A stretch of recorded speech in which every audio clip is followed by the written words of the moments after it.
ومن أحسن دينا ممن أسلم وجهه لله وهو محسن واتبع ملة إبراهيم حنيفا. Okay lang po. Okay. Saan po ang lugar niyo, sister?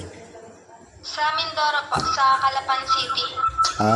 Sa Calapan.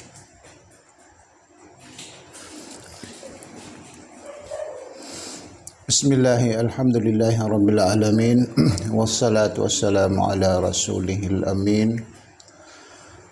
Allahumma allimna ma yanfa'una wanfa'na bima 'allamtana wa zidna ilma, amma ba'd.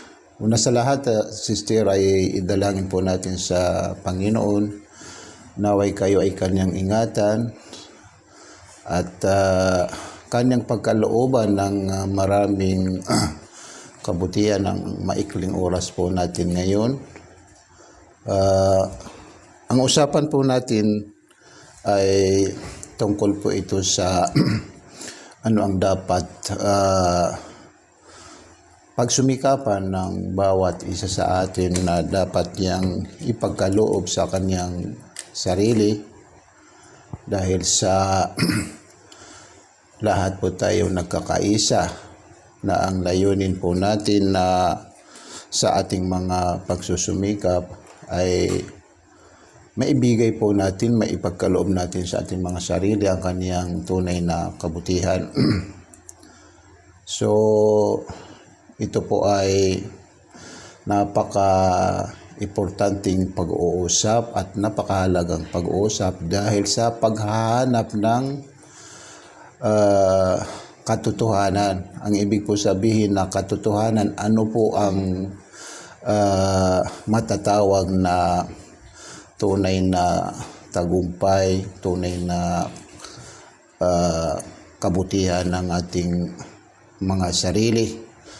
So, ang mga ganitong katanungan ay nagkakaiba po ang mga opinion, nagkakaiba po ang pag-uunawa ng mga tao.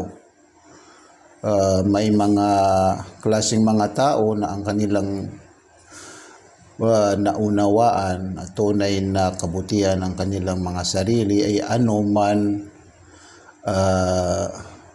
ang nakita ng kanilang mga mata. So, nakikita natin ang mga bagay dito sa mundong ibabaw. So, doon nila binabase ang kanilang paniniwala ang nasabi nila na ang tunay na kabutihan ng aking sarili ay maipagkaloob ko sa kanya ang mga bagay na aking nakikita. Mabigyan ng magandang tahanan, mabigyan ng magandang sasakyan o magagandang damit, masasarap na pagkain. So, ang hindi po nila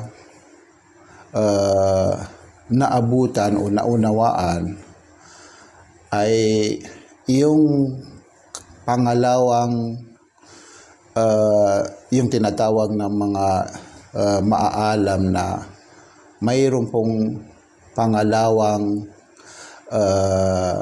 klase o pangalawang uring mata na nararapat.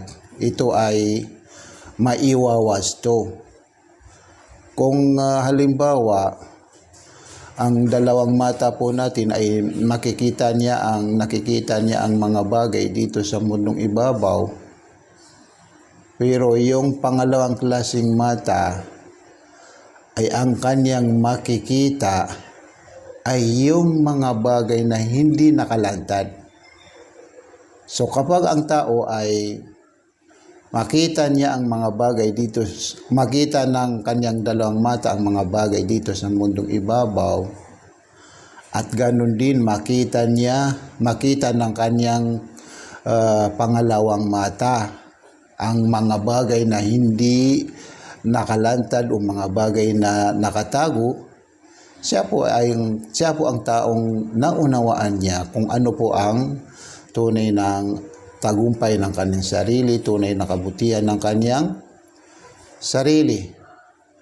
So, ang dalawang mata natin, kahit sabihin po natin na walang diferensya, ay ito po ay hindi makakakita kung walang kasamang liwanag.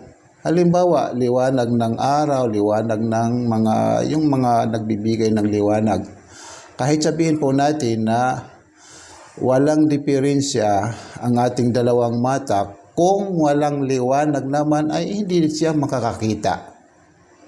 Hindi siya makakita. Halimbawa, kung tayo ay sa loob ng kwarto na napakadilim, na wala naman liwanag, kahit sabihin po natin na walang diferensya ang ating dalawang mata, ay hindi po tayo makakakita. Kailangan ng dalawang mata po natin yung liwanag. Saka na siya makakakita, makikita niyang mga bagay sa kanyang paligid. So, ganun din ang pangalawang mata ng tao, kailangan niya ng liwanag. Ang tinutukoy po natin sa pangalawang mata ng isang tao ay yung mata ng kanyang puso. Yung mata ng kanyang puso. Ito ay nabanggit sa banal na Quran, kahuling-huling banal na kasulatan na ibinaba dito sa mundong ibabaw, sa sinabi ng Panginoon, fa innaha la ta'mal absaru walakin ta'mal qulubul lati fi sudur. Katiyakan hindi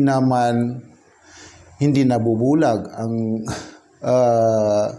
dalawang mata, hindi nabubulag ang dalawang mata, walakin ta'mal qulubul lati fi sudur, kundi ang nabubulag ay yung mata na ito po ay napapaloob sa ating mga puso. Ibig sabihin, yung pangalawang mata ng isang tao ay yung mata ng kanyang puso. So, ganun din, katulad ng dalawang mata po natin, kung kakailangan niya ang liwanag para makita niya ang mga bagay na nasa paligid niya, ganon din na ang mata ng ating mga puso, kakailangan niya ang liwanag para makita niya yung mga bagay na hindi nakalantal o mga bagay na nakatago. Dahil kailangan po, may mga bagay na hindi nakikita ng ating dalawang mata. Pero ang makakakita doon yung mata ng ating mga puso. Ano po yung liwanag na kailangan ng ating mga puso, mata ng ating mga puso? Yung liwanag na manggagaling sa sino man lumikha sa atin. Dahil po siya ang nakakaalam kung ano po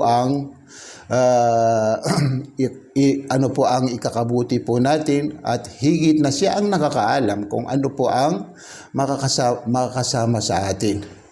So, tayo po ay linikha ng Panginoon na mayroon siyang layunin sa kanyang paglikha sa atin. Ang ibig po sabihin na mayroon siyang layunin sa kanyang paglikha sa atin ay hindi mawawala ang kanyang kagustuhan sa yung magsasabi na gawin mo ito, o pangalawa, yung sasabihin niya, huwag mong gawin ito. Huwag mong gawin ito. So, paano po natin mapaniwalaan? Ibig po sabihin ay paano po natin maisabuhay yung mga ipinag-utos sa atin ng Panginoon na sasabihin niya, gawin mo ito. Paano po natin maiwasan yung mga kanyang sinasabi na iwasan mo ito, layuan mo ito? Kapag makakita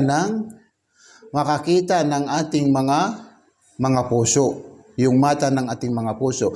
Kailanman hindi makakakita ng mata ng ating mga puso kung ito ay walang kasamang liwanag na pananampalataya o walang kasama na liwanag na paniniwala sa sinuman ng karapat-dapat magiging Panginoon. Ibig po sabihin, nararapat po sa atin hanapin kung sino po ang nararapat magiging Panginoon. Napakadaling hanapin.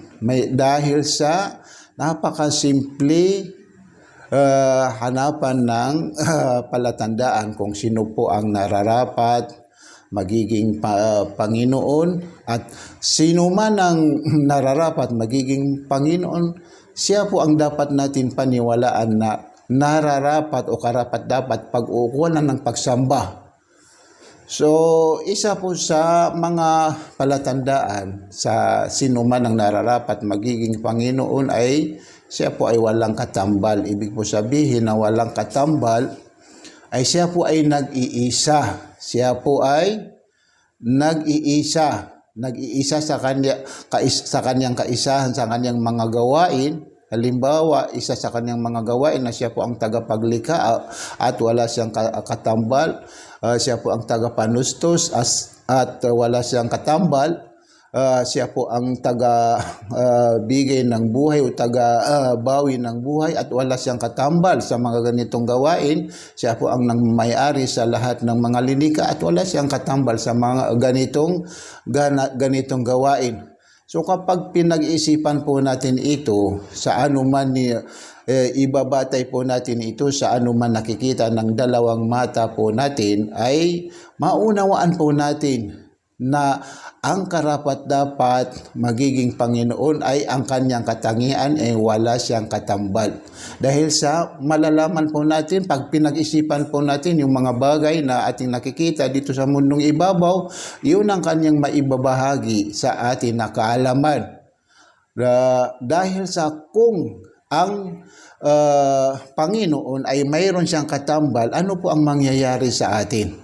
Magugulo ang ating buhay. Halimbawa, kung dalawang Panginoon, siguradong sila po ay magkakaagawan, magkakaiba ng kagustuhan, magkakaagawan ng kagustuhan. Ang isa, halimbawa, gusto niyang sumikat ang araw, yung pangalawa ay gusto niya naman lumubog ang araw. So magugulo po tayo. Ang isa po sa katangian, pinakamahalagang katangian ng sinumang nararapat magiging Panginoon ay siya po ay walang katambal. Ito ay malinaw na sinabi ng Panginoon sa kanyang sinabi, "Law kana fihi ma'alihatun illallahu la fasadata."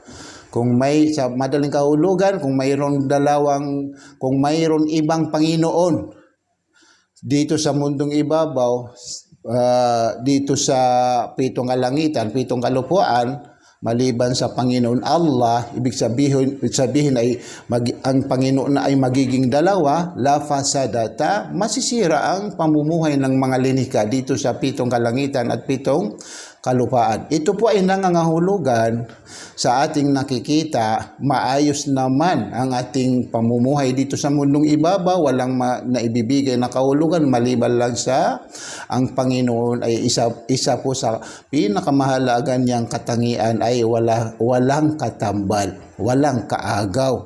Ano man ang ninanais niyang mangyayari ay mangyayari at walang makakahadlang sa kanya, walang makakapigil sa kanya. Ano man ang hindi niya ninanais mangyayari, kailanman ito ay hindi mangyayari kahit ginusto ng lahat ng mga linika dahil sa wala siyang katambal. So isa po ito sa mga tanda o mga palatandaan sa sinuman ang nararapat magiging Panginoon.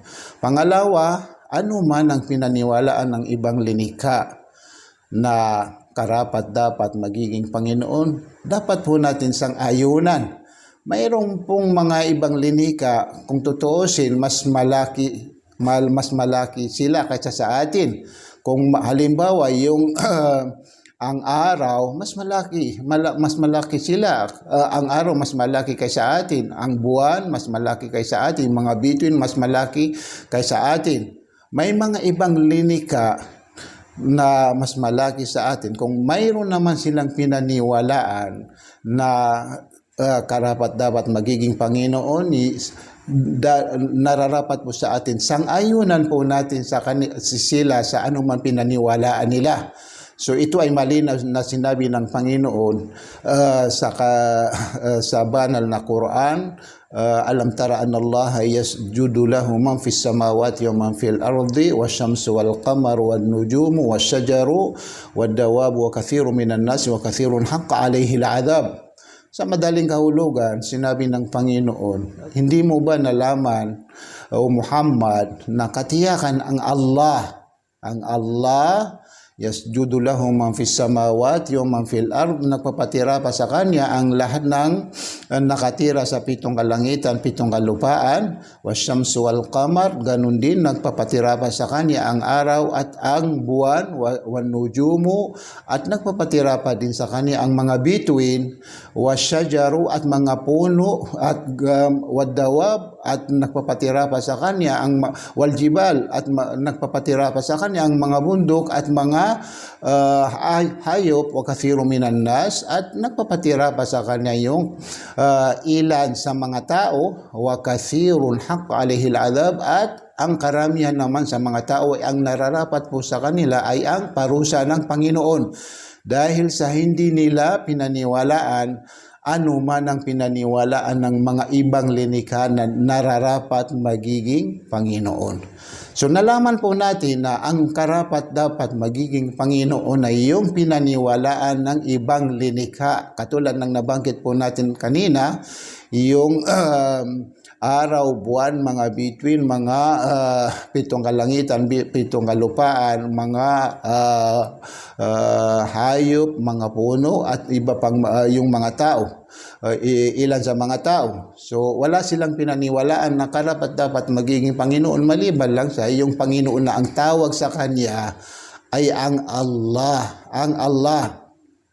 So ngayon nalaman po natin na ang nararapat paniwalaan na magiging Panginoon, karapat dapat magiging Panginoon ay yung Panginoon na ang tawag sa kanya ay ang Allah.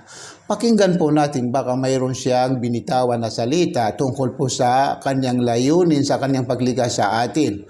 At ano man ang kanyang nabanggit tungkol po sa kanyang layunin, sa kanyang paglikha sa atin, yun ang dapat natin paniwalaan na tunay na tagumpay ng ating mga sarili.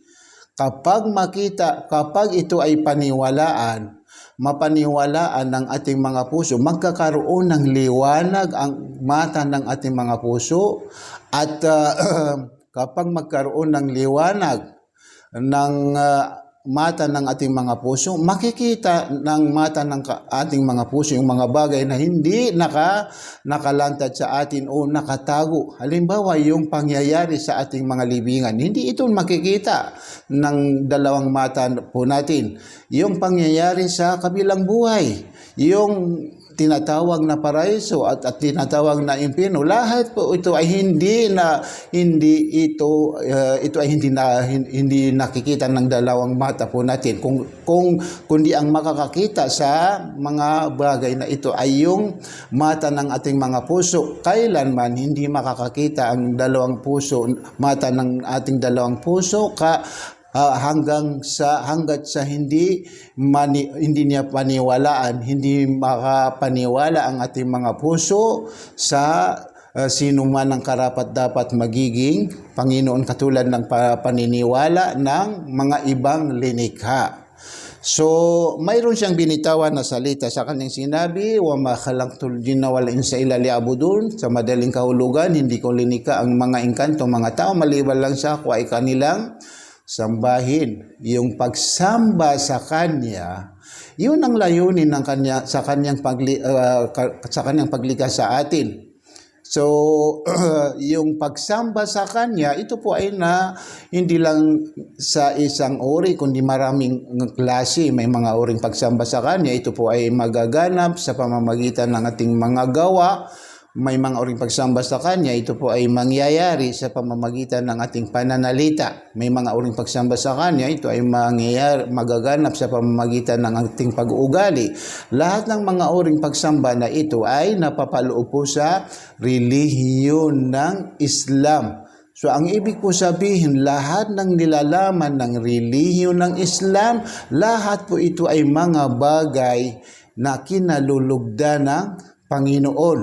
Kung ang mga bagay na ito ay lahat kinalulugdan ng Panginoon, sino man ang gumagawa sa mga gawain na ito ay malulugod sa Kanya ang Panginoon. So ang ibig po sabihin, kung ang isang tao malugod sa Kanya ang Panginoon, ay siya po yung taong nagawa niya naunawa niya ang tunay na tagumpay ng kanyang sarili at tunay na kabutihan ng kanyang sarili. Dahil sa kung malugod sa atin ng Panginoon na ganito, mayroon siyang mga katangian. Halimbawa, katulad ng ating naipaliwanag kanina na siya po ang tagapaglikha sa lahat ng mga linika, siya po ang tagapanustos sa lahat ng mga linika, siya po ang tagakontrolado sa lahat ng mga linika, siya ang tagapangasiwa sa lahat ng mga linika, siya ang nagmamayari sa lahat ng mga linika. Mangyayari ang mga pangyayari kapag ito ay kanyang ginusto, hindi mangyayari ang isang pangyayari kapag ito ay hindi niya ginugusto.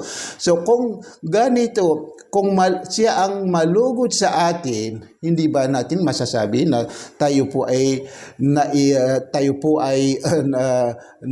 magtatagumpay ng totoong pagtatagumpay? Hindi ba natin masasabi na tayo po ay nagawa po natin yung tunay na ipagkaloob natin sa ating mga sarili, ang kanyang tunay na tagumpay at tunay na niyang kabutihan? Tunay na sino man ang sumunod at maniwala sa Panginoon at malugod sa Kanya ang Panginoon, siya yung taong matatawag po natin na nagtagumpay ng totoong pagtatagumpay dito sa mundong ibabaw hanggang sa kabilang buhay. Ito ay malinaw na sinabi ng Panginoon, wa may yuti'illaha wa rasulahu faqad faza fawzan azima. Sa madaling kahulugan, sino man ang sumunod sa kautusan ng Allah, kagustuhan ng Panginoon Allah, wa rasulahu, at sumunod sa pamamaraan ng kanyang sugo na si Propeta Muhammad, faqad faza fawzan azima, katiyakan siya po ay magtatagumpay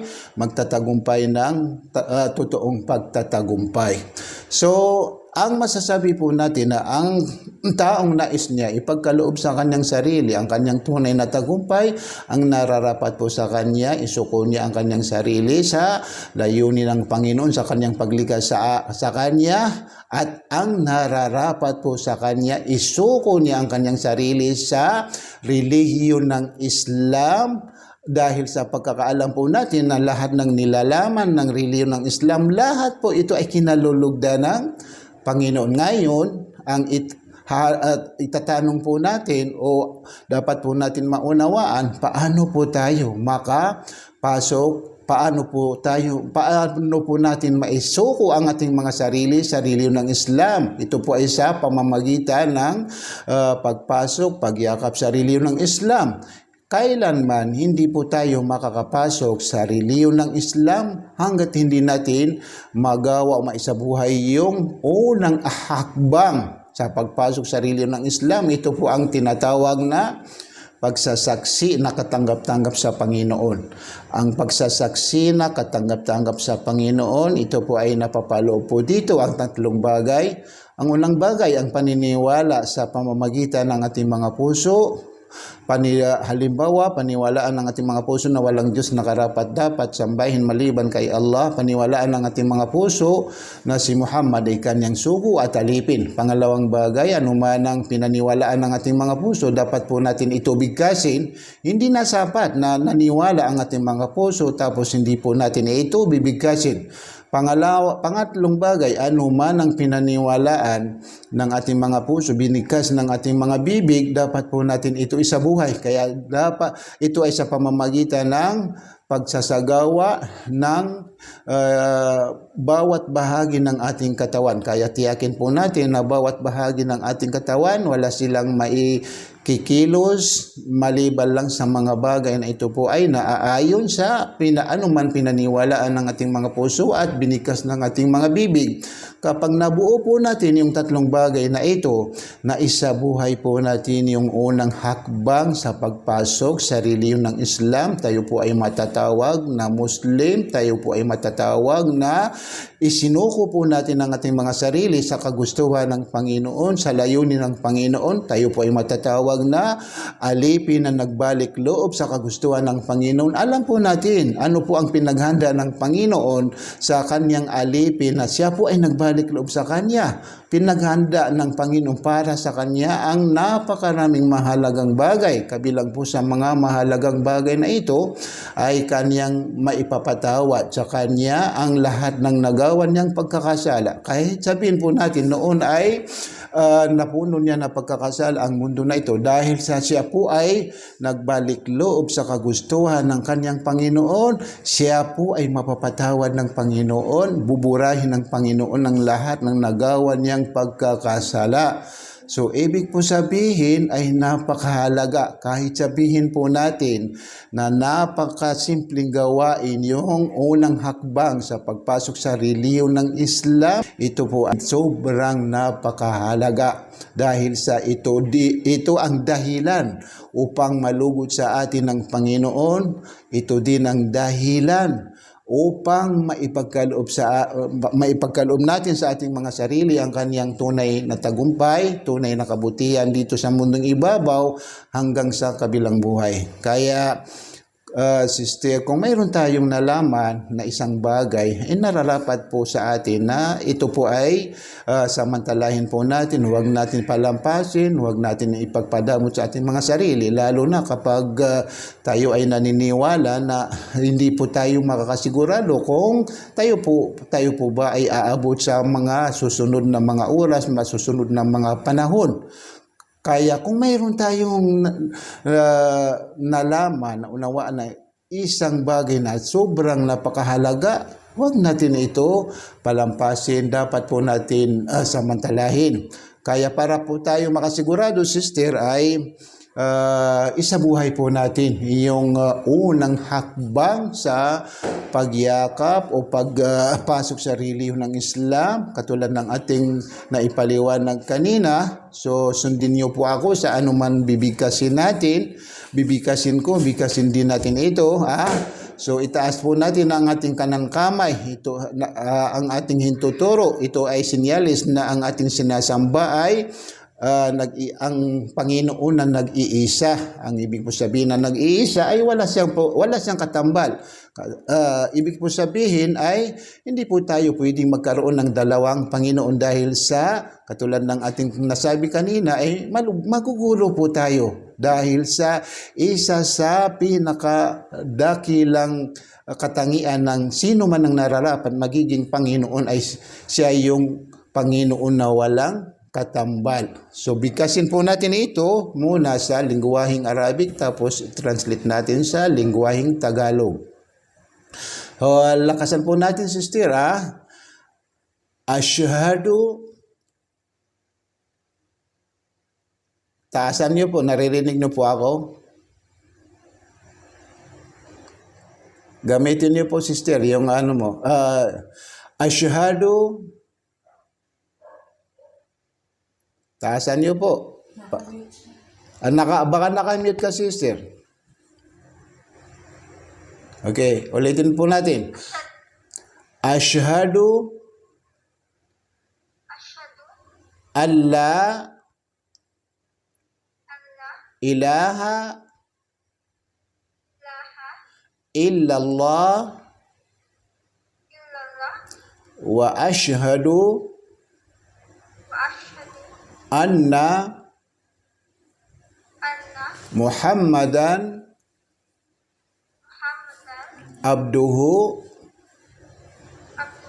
wa rasuluhu wa asyhadu anna Isa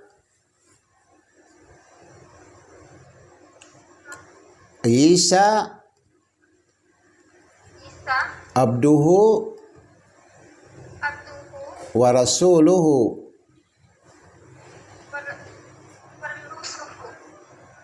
Ako ay sumasaksi na walang Diyos na karapat-dapat sambahin maliban kay Allah, maliban kay Allah, at ako ay sumasaksi ako ay sumasaksi na si Muhammad na si Muhammad ay kanyang sugo ay kanyang sugo at alipin. at alipin. At ako ay sumasaksi At ako ay sumasaksi na si Jesus si Jesus ay kanyang sugo ay kanyang sugo at alipin. at alipin. Allahu Akbar. Congrats sa iyo, sister. Ikaw po ay ikaw ang pinili ng Panginoon na ipagkaloob niya sa iyo ang napakahalagang bagay na ito. Kaya walang nararapat sabihin sa iyo maliban lang sa congrats. Congrats sa iyo, sister. Thank you po. Welcome.